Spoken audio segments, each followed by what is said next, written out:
When the eagle starts his initial flight, everywhere will be very turbulent.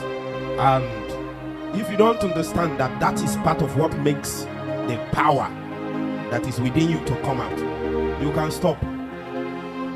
And the Holy Spirit is telling me that there are many of us that have tested this thing, but some things came and shook you out of it. What you didn't know is that that thing that came is actually supposed to take you high. That's how the eagle tests his wings.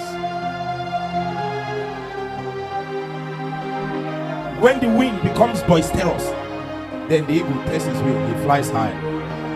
Lion roar, eagles fly. Is in you. You are meant to fly. Lion roar, eagles fly. 2 minutes.